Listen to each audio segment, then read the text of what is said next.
ശ്രീ റെജി ലൂക്കോസ്, ഇടത് നിരീക്ഷകൻ. റെജി ലൂക്കോസ്, ഇപ്പോൾ CPM നേതാക്കളിൽ നിന്നും പ്രവർത്തകരിൽ നിന്നും ഇന്ന് മന്ത്രിമാരിൽ നിന്ന് പോലും തുടർച്ചയായ അഭിനന്ദനങ്ങൾ ഏറ്റുവാങ്ങുകയാണ് ഇപ്പോൾ ശശി തരൂർ.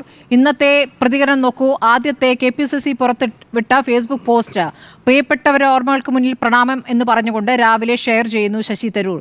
അതിലെ വാചകങ്ങൾ ഇങ്ങനെയായിരുന്നു: ഫെബ്രുവരി 17 CPM നരഭോജികൾ കൊലപ്പെടുത്തിയ നമ്മുടെ കൂടപ്പിറപ്പുകൾ കൃപേഷിനെയും ശരത്ലാലിനെയും രക്തസാക്ഷിത്വ ദിനം എന്ന്.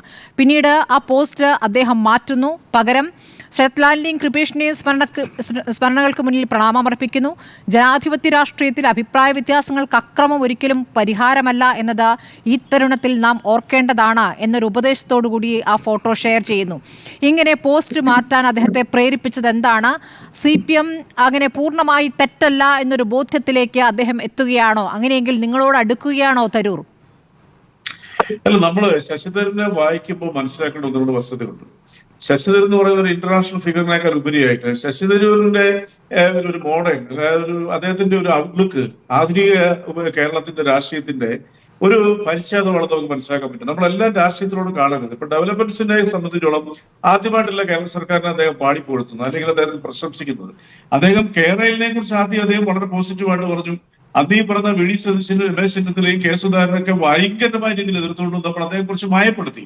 പക്ഷെ ഇത്തവണ എന്താണ്, ഇന്ത്യൻ റിസോഴ്സിലെ ലേഖനം വായിക്കുമ്പോൾ വളരെ വ്യക്തമായിട്ട് അദ്ദേഹം ഒരു വലിയ ഡേറ്റയുടെ ബേസ് ചെയ്തുകൊണ്ടാണ് അദ്ദേഹം പറഞ്ഞത്. അതായത് സ്റ്റാർട്ടപ്പ് ജെനോം എന്ന് പറയുന്ന ഒരു അന്തർദേശീയ ഏജൻസി, സാൻ ഫ്രാൻസിസ്കോ ബേസ് ചെയ്തിട്ടുള്ള ഒരു അന്തർദേശീയ ഏജൻസി 151 രാജ്യങ്ങളിലെ സ്റ്റാർട്ടപ്പുകളെ റാങ്കിങ് നിശ്ചയിക്കുന്നതാണ്. അതിന്റെ സ്പീഡ് ആയിട്ടുള്ള അല്ലെങ്കിൽ ഈസി ആയിട്ട് അതെങ്ങനെ സ്റ്റാർട്ട് ചെയ്യുന്നു, അതിനുള്ള നൂലാമാലകൾ എങ്ങനെ പരിഹരിക്കുന്നു, ഏറ്റവും പെട്ടെന്ന് സ്റ്റാർട്ടപ്പുകൾ തുടങ്ങാൻ പറ്റുന്ന സ്ഥലം ഏതാണെന്ന് കണ്ടെത്തി ഇന്ത്യൻ കോമേഴ്സ് ഡിപ്പാർട്ട്മെന്റുമായിട്ട് സഹകരിച്ച് പുറത്തുവിട്ടൊരു ഡേറ്റയാണ്. കേരളമാണ് നമ്പർ 1. 3 മിനിറ്റിനുള്ളിൽ നിങ്ങൾക്ക് എല്ലാ പേപ്പറുകളും റെഡിയാണ്. അതിൽ അതേ എഴുതാത്ത വേറൊരു വസ്തുതയുണ്ട്. 3 മിനിറ്റിനുള്ളിൽ കറക്റ്റ് ഒരു ബിസിനസ് സംരംഭത്തിനുള്ള അംഗീകാരം കൊടുത്ത് 3 വർഷത്തിനുള്ളിൽ നിങ്ങൾ യഥാർത്ഥ പേപ്പറുകളെല്ലാം സബ്മിറ്റ് ചെയ്താൽ മതി. അങ്ങനെ അതേ എഴുതിയില്ലെന്ന് മാത്രമേ ഉള്ളൂ. അതിൽ അങ്ങനെ വരുന്ന ഒരു സത്യാവസ്ഥ അദ്ദേഹം ആ ലേഖനത്തിൽ പറയുന്നതോടൊപ്പം തന്നെ അദ്ദേഹം ബഹുമാനപ്പെട്ട നരേന്ദ്രമോദി, ഇന്ത്യയുടെ പ്രധാനമന്ത്രി ട്രംപുമായി കണ്ടതിൽ പോസിറ്റീവായിട്ടുള്ള അദ്ദേഹം എഴുതുന്നുണ്ട്. അതായത് മൂന്നാമത്തെ പാരഗ്രാഫിൽ വളരെ വ്യക്തമായിട്ടുണ്ട്. അപ്പം ശശിധരനെ പോലെയുള്ള ഇന്നത്തെ യുവത്വത്തിനെയും മോഡേൺ ഈറായുടെ റെപ്രസെന്റേറ്റീവ് ആയിട്ട് പുരോഗമനമായി ചിന്തിക്കുന്ന, പ്രതിപക്ഷത്തിരുന്നാൽ പോലും ഒരു നാടിന്റെ വളർച്ചയെ അംഗീകരിക്കണമെന്ന് ചിന്താധികാരനായ ഒരു രാഷ്ട്രീയ നേതാവിനെ, ഒരു വേൾഡ് സിറ്റിസൺ എന്ന് വേണമെങ്കിൽ പറയാൻ പറ്റും, ലോകം ശ്രദ്ധിക്കുന്ന ഒരു മനുഷ്യന്റെ വായിൽ നിന്ന വാക്കുകളെ ബഹുമാനപ്പെട്ട VD സതീശൻ പറഞ്ഞ വാക്കുകളാണ് ഏറ്റവും ഇടിപ്പിനായി പോയത്. ഞാൻ അതിന്റെ വേണമെങ്കിൽ കൃത്യമായിട്ട് മറുപടി പറയാം. ബഹുമാനപ്പെട്ട VD സതീശൻ ഇന്നലെ രാവിലെ തന്നെ ഈ ഇന്ത്യൻ എക്സ്പ്രസിന്റെ വാർത്ത വായിച്ച് ഓൾ ഓഫീസ് അടങ്ങുന്ന ഒരു പത്രസമ്മേളനം നടത്തി. ആ പത്രസമ്മേളനത്തിൽ മറുപടിയായിട്ട് ശശിധരൻ പറഞ്ഞ ക്ലാസിക് ആയ ഒരു മറുപടിയുണ്ട്. അദ്ദേഹം പറഞ്ഞെന്താ അറിയുമോ? അദ്ദേഹം പറഞ്ഞാൽ ഇംഗ്ലീഷ് വായിക്കാൻ അറിയാവുന്നവർക്ക് താൻ എഴുതി എന്താണെന്ന് വളരെ വ്യക്തമായിട്ട് അറിയാമെന്ന് പറഞ്ഞു. അത് ഒരിക്കലും VD സതീശൻ അങ്ങനെ ഒരു കമന്റ് ഏറ്റുവാങ്ങാൻ പാടില്ലായിരുന്നു. എന്തുകൊണ്ടാണ് ഇന്ന് മയപ്പെട്ട് VD സതീശൻ പത്രസമ്മേളനത്തിൽ പറഞ്ഞത്? എന്തുകൊണ്ടാണ് കെ സുധാകരൻ മയപ്പെട്ട് സംസാരിച്ചത്? അപ്പൊ നമ്മൾ മനസ്സിലാക്കേണ്ട വസ്തുത, കേരളത്തിലെ യുവത്വം, പ്രത്യേകിച്ച് കേരളത്തിൽ വികസനമാണ് രാഷ്ട്രീയത്തിൽ അത് വേണമെന്ന് ചിന്തിക്കുന്ന വലിയൊരു വിഭാഗം ജനങ്ങളുടെ റെപ്രസെന്റേറ്റീവ് ആണെന്നും പൊടുന്നനെ ഉയർന്നു കഴിഞ്ഞു. അത് വസ്തുതയാണ്. അദ്ദേഹം ഇന്ന് വിമർശിച്ചിട്ടുണ്ട്. അദ്ദേഹം രാഷ്ട്രീയത്തിനേക്കാൾ ഉപരിയായിട്ട് നമ്മുടെ നാടാണ് എന്താ ആവശ്യപ്പെടുന്നത്, വസ്തുതകളെ വിലയിരുത്തിക്കണം. അതാണ് ഞാൻ ഈ പറഞ്ഞത്. ശരി, ആ വിഷയം 2 ദിവസമായി നമ്മൾ ചർച്ച ചെയ്യുന്നു. ശ്രീ റെജി ലൂക്കോസ്, എനിക്ക് അറിയേണ്ടത് പെരിയ വിഷയത്തിൽ ഇന്നത്തെ വാർത്ത എന്നുള്ളത്, പെരിയ കൊലപാതക കേസിൽ വിധി വന്നപ്പോൾ 1.5 മാസം തികയും മുമ്പ് പ്രതികൾക്ക് ജാമ്യം നൽകാൻ നീക്കം നടക്കുന്നു എന്നുള്ളതാണ്. അതിനെതിരെ ഇന്ന് രാവിലെ തന്നെ കോൺഗ്രസിലെ നേതാക്കൾ ശക്തമായി പ്രതികരിക്കുന്ന ദിവസമാണ്.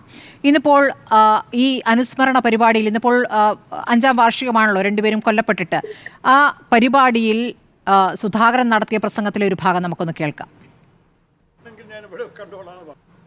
എന്ത് കിട്ടി CPM-ന്? 2 ചെറുപ്പക്കാരെ, 2 കുടുംബത്തെ തെരുവാധാരമാക്കിയ ഈ നാണം കെട്ട ചെറ്റകൾക്ക് എന്ത് കിട്ടി എന്ന് എന്റെ പ്രിയപ്പെട്ടവർ ആലോചിക്കണം. ഇപ്പോ CPM-ന്റെ ആളുകൾക്കത് കുറേയേറെ തിരിഞ്ഞ് മറിഞ്ഞ് വരുന്നുണ്ട്, മനസ്സിലാവുന്നുണ്ട്. പിണറായി നിയോജക മണ്ഡലം, ധർമ്മടം നിയോജക മണ്ഡലം, പിണറായി പഞ്ചായത്ത്, 2ഇടത്തും എനിക്ക് ഭൂരിപക്ഷം കിട്ടി. പിണറായി ശ്വസിച്ച ആ പിണറായിയിലും എനിക്ക് ഭൂരിപക്ഷം കിട്ടി. ഇത്രയേറെ CPM-കാർ ജീവിക്കുന്ന ഒരു പ്രദേശത്ത് എന്നെ പോലത്തെ ഒരു ഗുണ്ടാ തലവന് ഈ വോട്ട് കിട്ടി എന്ന് പറഞ്ഞാൽ അതിന്റെ ആൻസർ എന്താ നിങ്ങൾ പരിശോധിക്കണം. അവിടെയാണ് CPM-ലും പരിവർത്തനം വന്നുകൊണ്ടിരിക്കുന്നു എന്ന് നിങ്ങൾ മനസ്സിലാക്കേണ്ടതുണ്ട്. ശ്രീ റെജി ലൂക്കോസ്, ഞാൻ ഈ പ്രസംഗം കേൾപ്പിച്ചത് അതിലെ ഭാഷയിൽ കുഴപ്പങ്ങളുണ്ട്, പക്ഷേ വൈകാരികമാണ് പ്രസംഗം. ശരത്തിന്റെയും കൃപേഷിന്റെയും മരണം എത്രത്തോളം വൈകാരികമായിട്ടാണ് ആ പാർട്ടി കാണുന്നതെന്ന് അറിയാമല്ലോ. അവിടെയാണ് തരൂർ ആ പോസ്റ്റ് മാറ്റിക്കൊണ്ട് കൊലപാതക രാഷ്ട്രീയം നന്നല്ല എന്നൊരു ഉപദേശം, അതിപ്പോൾ അദ്ദേഹം ഒരു ഗാന്ധിയൻ ശൈലിയിലേക്ക് അദ്ദേഹം ഇപ്പോൾ CPM-നെ ആ രൂപത്തിൽ ഉപദേശിക്കുന്നു. പക്ഷേ CPM ആണ് എന്ന് പറയുന്നുമില്ല. ഈ രീതിയിലുള്ള രാഷ്ട്രീയം അദ്ദേഹം ഈ ഘട്ടത്തിൽ കാണിക്കുമ്പോൾ മറ്റു വിഷയങ്ങൾ നേരത്തെ ചർച്ച ചെയ്തുകൊണ്ടാണ് ഞാൻ ഇതിലേക്ക് തന്നെ വരുന്നത്. ശ്രീ റെജി ലൂക്കോസ്, അറിയേണ്ടത് CPM-നോട് അടുക്കുകയാണോ അദ്ദേഹം? അങ്ങനെ അടുക്കുന്നതുകൊണ്ട് അദ്ദേഹത്തിന്റെ രാഷ്ട്രീയമായ എന്ത് ഗുണമാണുള്ളത്? അത് വാസ്തവത്തിൽ ശശിധരനെ പോലുള്ളവരെ വായിക്കുന്നതിൽ വന്ന വികലമായിട്ടുള്ള ഒരു നിരീക്ഷണമാണ്. ഞാനൊരു ഉദാഹരണം പറയാം.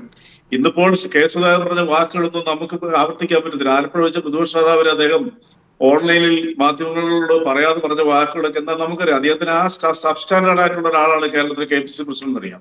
ഇന്നലെ രാത്രി 8:30 ശബരിമല ഉൾപ്പെടുന്ന പെരുന്നാളത്ത് പറയുന്ന റാന്നിക്ക് സമീപത്ത് ഒരു 33 വയസ്സായിട്ടുള്ള വീടിന്റെ ഏകൈക ആശ്രയമായ CPM CITU പ്രവർത്തകനെ ഒരു RSSന്റെ ഒരു ക്രിമിനലും സംഘവും കൂടി കൊന്നതിനെ കുറിച്ച് നിങ്ങൾ ഇത്ര ചർച്ചയ്ക്ക് എടുത്തിട്ടില്ല.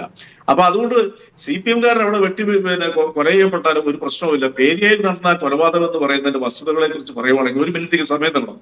അത് ക്രൈംബ്രാഞ്ച് അന്വേഷിച്ച് 12 പ്രതികളെ കണ്ടെത്തി. അതിനുശേഷം ഈ കോൺഗ്രസും ആ കുടുംബക്കാരുടെയും താല്പര്യപ്രകാരം CBI അന്വേഷണത്തിന് ഹൈക്കോടതി ഉത്തരവിട്ടു. CBI ഒന്ന് കണ്ടുപിടിച്ചതിൽ നിങ്ങൾ മറച്ചു വെക്കാത്തൊരു വസ്തുത പറയാം. 3 കോൺഗ്രസ് പ്രവർത്തകരുണ്ട്. പ്രാദേശികമായി നടന്ന പ്രശ്നത്തിന്റെ പേരിൽ അവിടെ ഒരു കൊലപാതകം നിഷ്ഠൂരമാണ്. ആ കൊലപാതകം നടന്ന ആദ്യം പ്രതികരിച്ചാരെന്നറിയോ? ഇപ്പോഴത്തെ കേരളത്തിന്റെ അന്നത്തെ മുഖ്യമന്ത്രി പിണറായി വിജയൻ ശക്തമായ രീതിയിൽ അപലപിക്കുകയും ശക്തമായ രീതിയിലുള്ള അന്വേഷണം പ്രഖ്യാപിക്കുകയും ചെയ്തു. ഇനി ഈ ഹൈക്കോടതി സെഷൻസ് കോടതി വിധിച്ച വിധിക്കകത്ത് എന്താ പറഞ്ഞത്? മുൻ ഉദുമ MLA K കുഞ്ഞിരാമൻ ഗൂഢാലോചനയിൽ പ്രതിയായി എന്നും പറഞ്ഞുകൊണ്ട് അദ്ദേഹത്തിന് 5 വർഷത്തെ ജീവപര്യന്ത തടവ് ശിക്ഷ വിധിച്ചു. അതേ ഉൾപ്പെടെയുള്ള മുൻ ഏരിയ സെക്രട്ടറി ആയതുള്ളവർക്ക് സ്മൃതിക്കറിയാമല്ലോ, ഹൈക്കോടതി അത് സ്റ്റേ ചെയ്തു. വാസ്തവപ്രകാരം ആ സെഷൻസ് കോടതിയുടെ വിധിയിൽ പോലും ഗൂഢാലോചന കണ്ടുപിടിക്കാൻ പറ്റിയിട്ടില്ല. ഈ തടവിൽ ഇപ്പോൾ ജയിലിൽ കിടക്കുന്നവരിൽ 3 പേര് കോൺഗ്രസ് പ്രവർത്തകരാ. അതിനെയാണ് ഈ കെ സുധാകരനെ പോലുള്ളവരെ അന്ന് മുതൽ മാർക്കറ്റ് ചെയ്യുന്ന ചെറുപ്പക്കാരുടെ മരണത്തിൽ. നിങ്ങൾ ആലോചിച്ച് നോക്കിയേ, എന്തുകൊണ്ടാണ് നിങ്ങൾക്ക് വേദനിക്കാത്ത? പെരുന്നാട് ആ നാട്ടിലെ മുഴുവൻ ജനങ്ങൾക്കും, പെരുന്നാട് എന്ന് പറയുന്നത് എനിക്ക് വളരെ സുഹൃത്തുക്കളുള്ള നമ്മുടെ നാടിനടുത്തുള്ള സ്ഥലം, ആ നാട്ടിലെ ജനങ്ങളോട് നിങ്ങളെ ക്യാമറ ഒന്ന് തിരിച്ചു വെക്കാൻ പറഞ്ഞു. അവര് പറയുന്ന സ്ത്രീകളടക്കം ആ യുവാവ് ആ നാടിന്റെ ഏറ്റവും പ്രിയപ്പെട്ടവനാ.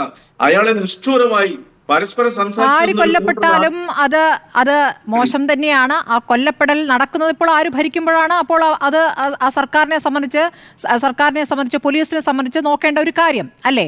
അങ്ങനെ ഒരു വാദം കൂടി അതിൽ ഉയർന്നു വരാം. ഇപ്പോൾ നമ്മൾ ഈ വിഷയം ചർച്ച ചെയ്യുമ്പോൾ, നമ്മളിപ്പോൾ തരൂരിന്റെ വിഷയം ചർച്ച ചെയ്യുമ്പോൾ നമുക്ക് അതിലേക്ക് പോകാൻ ഇപ്പോൾ തൽക്കാലം പറ്റില്ല. ശ്രീ ജോർജ്,